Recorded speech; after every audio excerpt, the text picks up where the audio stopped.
Assalamualaikum warahmatullahi wabarakatuh. Kembali lagi dengan channel saya Anin Dwi Susianti IPS is Easy. Untuk pertemuan kali ini yang akan saya bahas adalah tentang kondisi alam Indonesia yang meliputi 1. Keadaan fisik wilayah, 2. Yaitu flora dan fauna. Keadaan fisik wilayah Indonesia itu kita bisa melihatnya dari 3 sisi. Yang pertama berdasarkan letak geologi, topografi dan iklimnya. Letak geologi wilayah Indonesia itu terdapat pada pertemuan 3 lempeng dunia, yaitu lempeng Indo-Australia, lempeng Eurasia, dan lempeng Pasifik. Selain itu, ada dilalui deretan gunung api muda atau yang biasa disebut dengan Ring of Fire. Ini disebabkan karena lempeng Indo-Australia yang bertumbukan dengan lempeng Eurasia. Berikutnya next itu adalah tentang topografi. Topografi wilayah Indonesia.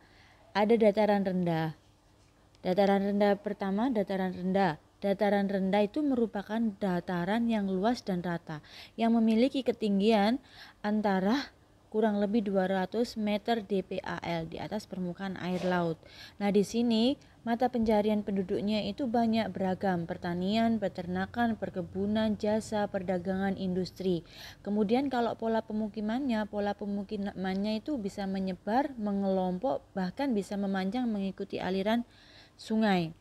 Kemudian yang kedua ada dataran tinggi. Dataran tinggi ini dataran tinggi nama lainnya adalah plato. Ini merupakan dataran luas yang relatif rata pada ketinggian lebih dari 400 meter DPAL. Nah, kalau di dataran tinggi mata pencariannya adalah pertanian dan peternakan. Sedangkan pola pemukimannya itu cenderung mengelompok mendekati sumber air dan menyebar karena luasnya wilayah. Sedangkan kalau pegunungan atau gunung dan pegunungan. Kalau pegunungan itu banyak dan tidak aktif, kalau gunung satu tetapi aktif. Nah, ini saya jadikan satu ya. Gunung adalah bentuk muka bumi yang menjulang dengan ketinggian lebih dari 600 meter DPAL. Kalau mata pencarian penduduk di pegunungan ini cenderung atau terfokus pada pertanian dan pariwisata serta peternakan. Sedangkan pola pemukimannya itu menyebar. Kemudian ada yang terakhir itu adalah perbukitan. Perbukitan merupakan bentang alam yang berbentuk menyerupai gunung. Jadi ketinggiannya ini kurang lebih 200 sampai 300 meter DPAL, dia hampir sama. Mata pencaharian penduduknya itu pada umumnya adalah pertanian lahan kering. Istilahnya apa sih pertanian lahan kering itu? Sama dengan ladang atau huma yang dilakukan secara menetap atau berpindah. Contoh kegiatan pertanian ini itu ditemukan di wilayah Kalimantan. Selain pertanian lahan kering ini, penduduk setempat itu juga mengembangkan usaha peternakan dan perkebunan. Kemudian kita lihat sekarang yaitu iklim. Iklim itu kita melihat iklim itu ada 3, yaitu iklim tropis. Bisa dilihat dari 3 maksudnya, yaitu yang pertama tropis, yaitu iklim tropis yang terdapat 2 musim, yaitu musim kemarau dan musim penghujan. Kemudian terdapat juga angin monsun timur dan barat. Angin monsun timur itu yang menyebabkan musim kemarau, karena di sini angin monsun timur itu melewati gurun yang luas di Australia sehingga angin ini mengandung sedikit uap air sehingga menyebabkan musim kemarau. Berbeda sama angin monsun barat. Angin monsun barat ini berasal dari Samudra Pasifik dan Laut Cina Selatan sehingga anginnya ini membawa uap air yang banyak dan turun hujan di Indonesia pada bulan Oktober sampai April. Berikutnya itu ada iklim panas. Kalau iklim panas ini iklim yang terjadi di Indonesia yang disebabkan letaknya di dekat garis ekuator. Next, berikutnya adalah persebaran flora di Indonesia. Persebaran flora di Indonesia ada hutan musim, maksudnya ada musim gugur sama musim semi atau penghijaunya.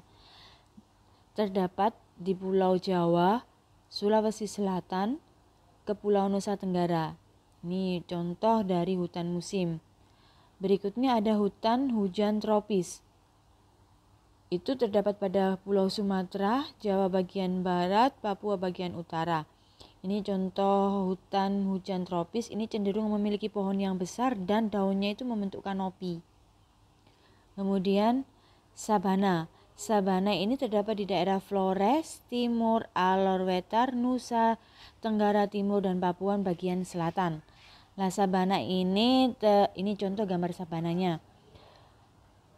Cenderung lebih banyak semaknya. Ciri-cirinya itu ya cenderung lebih banyak rumput dan semak, kurang lebih 50%. Dan pohonnya itu ini kurang lebih hanya 10-30%. Jadi lebih banyak rumput dan semaknya ini. Berikutnya adalah persebaran fauna di Indonesia. Persebaran fauna di Indonesia coba kita amati. Di sini ada 2 garis, yaitu garis merah sama garis biru. Garis merah namanya garis Wallace atau tulisannya Wallace, Wallace. Kemudian yang biru ini merupakan garis Weber, di mana garis ini memisahkan antara persebaran fauna di Indonesia. Kalau garis Wallace itu memisahkan antara Indonesia bagian barat dengan Indonesia bagian tengah. Sedangkan kalau garis Weber ini itu memisahkan Indonesia bagian timur dengan Indonesia bagian tengah.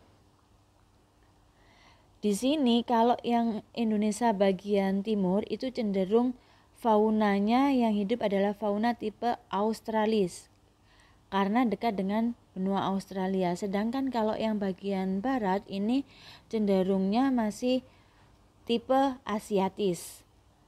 Nah, next kita lihat apa saja hewannya. Nah, fauna Asiatis itu gajah, tapir, buaya, merak, pesut, dan kumbang. Sedangkan peralihan ini yang tengah-tengah atau disebut dengan endemik ini ya. Peralihan atau biasa disebut dengan endemik, yaitu fauna yang asli dari Indonesia. Ya, ini anoa, monyet hitam, komodo, dan maleo. Kemudian kalau yang fauna Australis bagian timur ada kanguru, wallaby, nokdia, koala, dan cendrawasih. Nah, demikian video dari Bu Anin. Terima kasih sudah menyaksikan video sederhana ini. Semoga bermanfaat. Tetap semangat belajarnya. Jangan lupa like, share, dan subscribe ya. Wassalamualaikum warahmatullahi wabarakatuh.